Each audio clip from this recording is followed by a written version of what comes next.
All right, we're recording. Laura, take it away.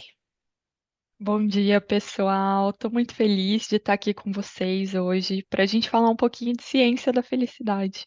A gente vai falar de felicidade da forma que a gente está acostumado, que a gente conhece, que tem a ver com alegria, tem a ver com emoções positivas, mas a gente vai falar também de felicidade enquanto ciência.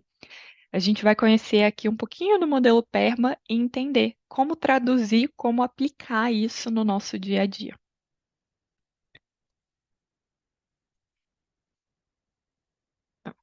Agora foi.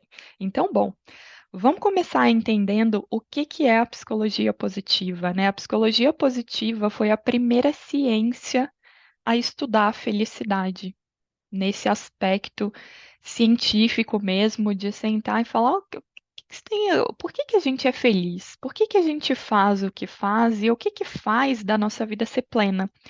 Ela foi criada na década de 90, então o psicólogo americano Martin Seligman começou a questionar por que o campo da psicologia olhava somente para o adoecimento e para a cura e para o que dava problema. Ele falou, peraí, temos todo um espectro de emoções, por que que a gente não está aproveitando isso? E daí ele começou a estudar esse outro espectro de emoções já existente, mas tão pouco olhado, e acabou percebendo que não só a gente consegue olhar para a realização, para uma vida plena, mas que automaticamente a gente cuida também desse outro lado, das emoções difíceis e do adoecimento. Antes da gente ir aprofundando mesmo no PERMA, eu quero fazer uma ressalva com vocês e dar aqui um grande pano de fundo. O nosso tempo aqui é bastante reduzido, eu vou dar um enfoque no que cabe ao indivíduo, o que que cada um de nós podemos fazer na nossa vida para aplicar essa ciência. Mas ela também tem muitos profissionais e muitas abordagens voltadas para algo mais amplo. Então, para os governos, apoiando a criação de políticas públicas, em organizações, muito se fala hoje de felicidade no trabalho, na questão de famílias, comunidades, e aqui a gente vai olhar para esse pedacinho aqui. Quer dizer que a gente está colocando toda a responsabilidade nesse indivíduo para resolver todos os seus problemas e conseguir construir uma vida feliz? Não, mas a gente está dando esse recorte. Então, sim, existe muito que foge da agência do indivíduo, mas tem sempre um pedaço que cabe aqui dentro do que cada um pode fazer para melhorar, para transformar a própria vida. E aí, dentro disso, por que que a gente precisa, né, tanto falar disso nos dias de hoje? A gente vive anos de constante declínio no bem-estar global, o isolamento trazido pela pandemia e que segue muito forte, por conta da evolução tecnológica, como as novas gerações vêm crescendo, né, e vêm construindo suas vidas, entrando no mercado de trabalho, muitas pessoas trabalhando completamente remotas. Então, isso é algo que está presente no nosso dia a dia. E isso trouxe uma crescente desconfiança com relação a tudo, a todos, desde a pandemia. Os estudos de felicidade dos últimos anos mostram isso, e isso contribui muito para o adoecimento mental.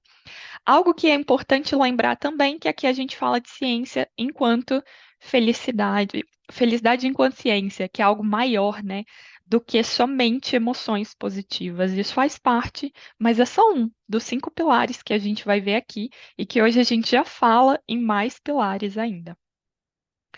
Um pouquinho de mim, para além dos títulos.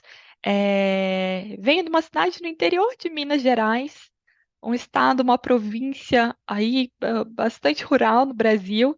É uma cidade chamada Araxá. Sou esposa do Pedro, filha da Raquel, apaixonada por arte, culinária, moda, teatro. Aqui, nos meus tempos áureos de atriz na época da escola.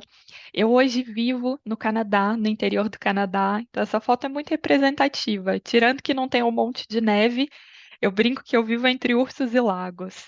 E isso foi muito parte do processo que me fez olhar a vida de outra forma. Então eu vinha cumprindo um checklist de sucesso na vida. Eu fui para as melhores universidades, fiz engenharia, fiz o meu MBA, estava sendo promovida, até que adoeci, né? Na verdade, não é do nada, mas parece ser, né? Então eu fui vivendo esse checklist de ter que cumprir os, sempre olhando para o próximo passo, para o próximo degrau, tendo que produzir, que realizar. E adoeci fisicamente, emocionalmente, até que isso ficou insustentável depois da minha imigração e eu acabei me demitindo. E nesse momento eu encontrei a psicologia positiva, né? Então eu me perguntava por que que eu estava tão infeliz, se estava tudo dando certo, né? Quem olhava de fora, eu estava recém-casada, tinha sido expatriada, estava indo bem na minha carreira. O que que aconteceu? A minha família ainda ia ter orgulho de mim? Será que eu ia deixar de ser um modelo de sucesso para ser um modelo de uma pessoa fraca, de uma pessoa fracassada? O que que ia acontecer, né? Aos olhos dos outros, como é que ia ser esse movimento pós-demissão? E eu me questionava, né, de onde vinha essa necessidade interna de tirar 10, de ser a primeira? Isso era algo que me fazia bem ou não? E aí eu conheci o modelo PERMA, que trouxe uma grande mudança mesmo, uma outra lente para olhar a vida. E o modelo PERMA, ele traz 5 elementos para dar um norte na construção de felicidade. Não é uma receita de bolo, mas é uma direção. Então, cada um de nós, quando olhar para isso aqui, reflita o que que faz sentido para mim, para a minha vida, para o meu momento. E aqui a gente não fala de uma felicidade linear, né? Então, todos esses pilares vão estar lá no nível máximo. Não, é um grande trade-off, né?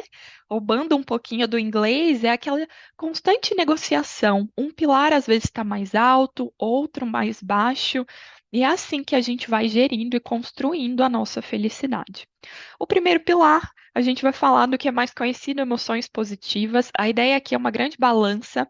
Então, a ciência recomenda 3 positivas para uma negativa, e a gente não controla o que acontece na vida, os desafios, mas é importante a gente ter intenção. Sei que eu vou ter um dia difícil, vou colocar elementos que me trazem emoções positivas. A gente entender como que a gente funciona, como que as nossas emoções funcionam, é muito importante, né? Ter essa autoconsciência, entender que nem tudo que é gatilho para uma pessoa é para outra, que nem todas as coisas vão ser gatilhos em momentos diferentes. Esse é um grande esquemão. A gente precisa de uma pré-condição, um evento específico e uma database acumulada. Então, se eu sempre falo com uma pessoa e é estressante, eu já tenho isso aqui registrado. Isso pode ser um gatilho que gera um estado emocional, mudando meu físico, meu psicológico. E onde entra o nosso poder de ação? Aqui, eu não controlo a minha emoção, eu não controlo o que acontece no externo, mas eu controlo o que eu faço a partir disso. E essa pós-condição vai dizer se eu fiz uma escolha construtiva ou não. Aqui a gente não vai aprofundar nesse aspecto biológico, mas como a gente está olhando para a felicidade enquanto ciência, é importante mencionar que a premissa de tudo isso, de usar o PERMA, trazer o PERMA para a vida, é que a gente tenha uma máquina biológica trabalhando bem. Então, a gente comer bem, dormir bem, beber água, toda essa parte fisiológica precisa estar funcionando bem para que a gente tenha aí os nossos reguladores emocionais, os neurotransmissores, os hormônios da felicidade atuando devidamente dentro de nós. Vamos falar do segundo pilar? O segundo pilar, ele é muito conhecido, às vezes em inglês mesmo. A gente fala principalmente do estado de flow. E aqui a gente pode pensar no estado de fluxo em português. E o que a gente está falando é de um grande equilíbrio entre o tamanho da dificuldade e o nosso nível de habilidade. Então, às vezes, se está muito difícil, precisa reduzir esse nível de dificuldade, ou a gente precisa se desenvolver de alguma forma para conseguir encontrar esse estado de flow, né? A gente ir em busca de desafios constantes e muito gigantes não é um caminho. A gente entra num estado de ansiedade, um estado de alerta que não deixa o nosso cérebro desativar o estado de luta ou fuga. Então, aqui, se a gente for simplificar, do que a gente está falando? A gente está falando de conseguir ter uma mente relaxada e que consegue se engajar, consegue se imergir no que quer que seja que a gente está fazendo. Essas atividades são extremamente poderosas. A gente fica concentrado, perde a noção do tempo, não vê se alguém passou. Isso são características muito presentes. A gente está falando do estado de flow que a gente vê quando a gente está jogando videogame, praticando um esporte, vivendo uma atividade artística ou até mesmo nas nossas profissões, fazendo algo que nos engaje. Como a gente já falou, então, trabalhar o nível de dificuldade e cuidar daqui de dentro. Quanto mais a gente usa da nossa potência, as nossas fortalezas, as nossas forças de caráter, e num estado mental tranquilo, limpo, um estado presente, mais a gente tem chance de alcançar esses estados de fluxo.